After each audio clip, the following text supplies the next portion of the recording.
वृंदावनम गोवर्धनम यमुना पुलिनानि च। जो लोग कहते हैं ना कि कृष्ण की निशानी क्या है,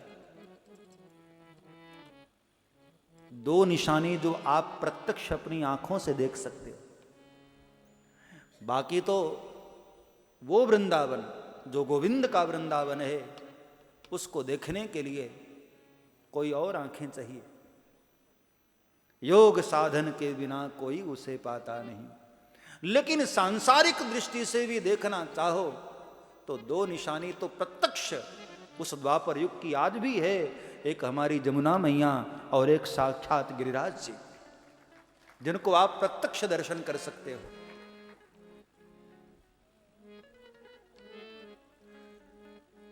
छोड़ने का निर्णय ले लिया आनंद बाबा ने और अपने अपने बैलगाड़ियों पर सामान रख रख करके जिसको जैसी सुविधा थी सब वहां से आए और वृंदावन में जहां तहां यत्र यत्र बैलगाड़ियों के ही पीछे का जो भाग है उसके नीचे सामान रख करके जैसे तैसे जीवन यापन करने लगे। धीरे धीरे धीरे समय बीता, प्रभु थोड़े और बड़े हो गए। भगवान अब जिद करने लगे कि मैया मुझे गैया चराने जाना है। मैया ने कहा लाला अभी तू छोटा है, कैसे चरा पाएगा गैया। कन्हैया ने कहा कि नहीं नहीं मैया मैं गैया चरा लूंगा। बहुत जिद किया तो मैया ने कहा अच्छा ठीक है एक काम कर, तू भी छोटा है बछड़े भी छोटे हैं, बछड़ों को लेकर के जाया कर। तो छोटे कन्हैया और छोटे छोटे ग्वाल बालों के साथ प्रभु बछड़े चराने जाते हैं। यहां जब कंस को पता चला कि आजकल हमारा शत्रु बछड़े चरा रहा है तो वत्सासुर को भेजा उसने। वत्सासुर ने सोचा कि भाई जिसके प्रति प्रेम होता है ना, मोह होता है, वह मारता भी है तो बुरा नहीं लगता है, और प्रेम के चक्कर में मैं मार डालूंगा। तो वत्सासुर बछड़े का रूप लेकर के आया। शायद भूल ही गया था कि कन्हैया का नाम ही है मदन मोहन। मद न मोह न, न जिसके भीतर मद है न जिसके भीतर मोह है। भगवान बिल्कुल संक्षेप में आपको दर्शन कराऊं। भगवान ने वत्सासुर का नाश किया। तत्पश्चात एक दिन बकासुर का भगवान ने उद्धार किया, वह कथा सुनाई। एक दिन भगवान ने अघासुर का उद्धार किया, वह कथा सुनाई। और इस बीच में ब्रह्मा जी को मोह हुआ। भगवान की लीला पर बड़े बड़े देवताओं को भी बड़ा मोह हो गया, शंका हो गई। अब ब्रह्मा विधाता को भी शंका हो गई आज। तो ब्रह्मा जी ने भगवान की परीक्षा लेनी चाहिए। बछड़ों को और ग्वाल बालों को चुरा करके ले गए। उस लीला का भी शुकदेव जी ने दर्शन कराया। संक्षेप में आपको बता रहा हूं। धीरे धीरे धीरे समय बीता। भगवान 6 वर्ष के हो गए। आज तो जिद कर लिया कि मैया मुझे गैया चराने जाना ही है। तब मैया ने गोपाष्टमी के दिन आज गायों की पूजा की और पहली बार मैया ने कन्हैया को गाय चराने की इजाजत दी। भोर सुबह काली कमली लिए हुए, हाथ में लकुटी लिए हुए ग्वाल बालों के साथ प्रभु चले। आगे आगे गाय, पीछे पीछे कन्हैया ग्वाल बाल, बांसुरी बजाते हुए प्रभु गायों को आनंद देते हुए चले हैं गौ चराने के लिए। आवाज करती हुई गायें पीछे मुड़ मुड़ करके गोविंद का दर्शन कर रही हैं और भगवान श्री कृष्ण उनके पीछे पीछे।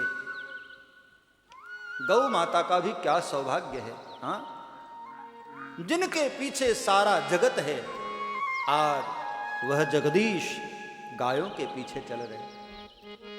कृष्ण को प्यारे 3 हैं, गीता, गोपी और गाय।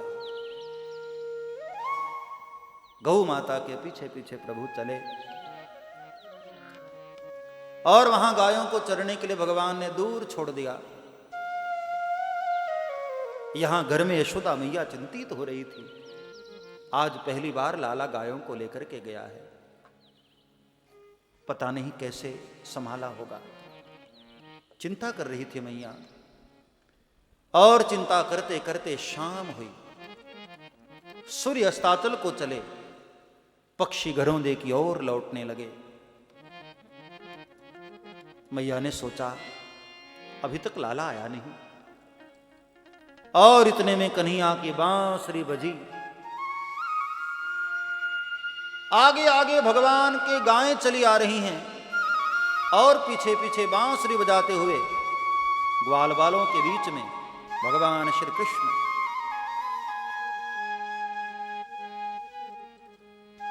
नंद नंदन की बांसुरी को सुनकर मैया को एहसास हो गया, मेरो लाला आ गया। और सुखदेव कहते हैं, राजन, गायों के खुर से उड़ी हुई धूल के कारण भगवान श्री कृष्ण का रंग पांडुरंग हो गया, भूरे हो गए हैं प्रभु, ब्राउन कलर के। तो राजा परीक्षित ने पूछा कि क्या अब भी प्रभु सुंदर लग रहे? सुखदेव ने कहा, राजन, अब तो छबकी उठत तरंगा, आज तो और सुंदर लग रहे हैं प्रभु, ब्राउन कलर के हो गए, भूरे रंग के हो गए। आए, गौ माता को गौशाला में छोड़ा, हाथ पग धो करके मैया के पास पहुंचे हैं। मैया ने अपने अंक में भर लिया, रात्रि का भोजन कराया, दाऊ जी को सुला दिया और कन्हैया को भी सुलाने गई मैया। लेकिन आज पूरी रात प्रभु को नींद नहीं आई। विलोक्य दोषितां कृष्णा कृष्ण कृष्ण ही नाम विभु तस्या विशुद्धि न मन्वेक्षन् सर्पं तमुदवासय। विलोक्य दूषितां कृष्णा,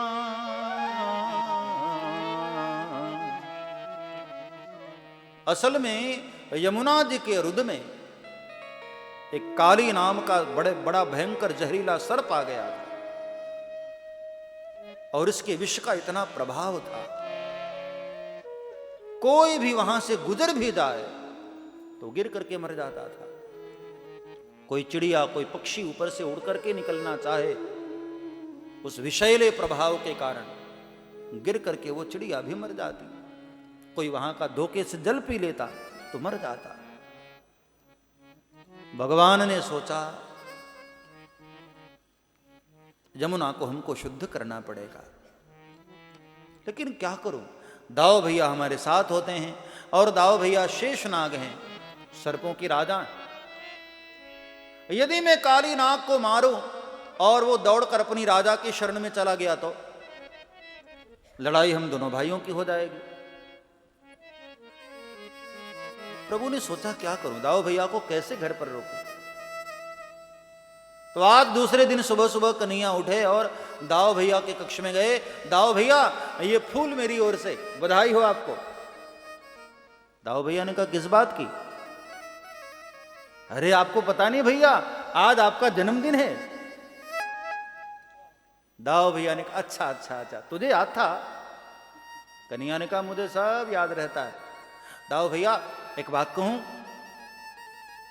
आज आप गैया चराने मत जाओ, आपका जन्मदिन है ना, घर पर रहो, मैं अकेला जाता हूं आज। दाऊ भैया ने कहा, नहीं लाला, तेरे बगैर हमारा घर पर कहां मन लगता है, मैं तेरे साथ जाऊंगा। कन्हैया ने कहा, नहीं दाऊ भैया, वो क्या है ना कि मेरी थोड़ी खेलने की इच्छा थी आज, तो खेल लेना, मैं कोई मना करता हूं क्या? प्रभु ने कहा कि नहीं नहीं दाऊ भैया, वो आप साथ में होते हैं ना तो थोड़ी शर्म आती है। दाऊ भैया ने कहा, वाह, मक्खन चुराते हुए शर्म नहीं आती थी, हाँ, खेलते हुए शर्म आएगी? मैं कोई बहाने नहीं सुनने वाला हूं, मैं तेरे साथ चलूंगा। इतने में यशोदा मैया आ गई।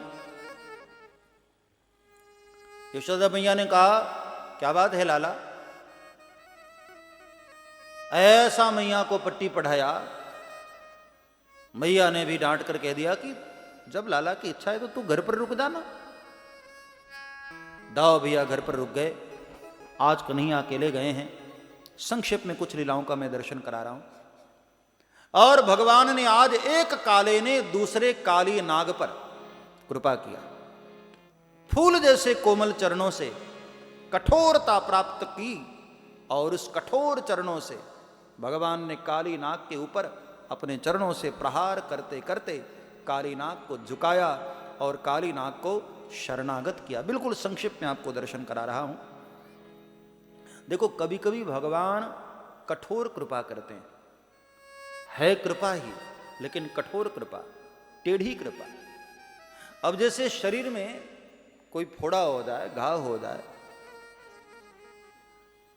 और वो नासूर हो जाए, बहुत बड़ा हो जाए, आप पीड़ा से तड़प रहे हो, डॉक्टर कभी कभी कहते ना भाई इसमें कट लगाना पड़ेगा, चीरा लगानी पड़ेगी, और आप सोचते हैं कि डॉक्टर है कि एक जल्लाद, मैं वैसे ही दर्द से परेशान हूं, काटने को और खड़ा है। लेकिन डॉक्टर कभी कभी उसमें कट लगाता है तो वह भी कभी न कभी कहीं न कहीं हमारे प्रति उसका भाव होता है। वह डॉक्टर की चिकित्सा की पद्धति है, हमारे दर्द को दूर करने के लिए ही वह दर्द देता है। भगवान भी इसी तरह कभी कभी भक्तों पर कृपा करते हैं, थोड़ी टेढ़ी कृपा करते हैं।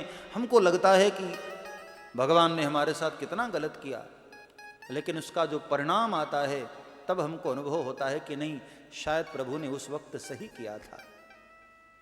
भगवान कभी कभी टेढ़ी कृपा भी करते हैं, लेकिन होती कृपा है।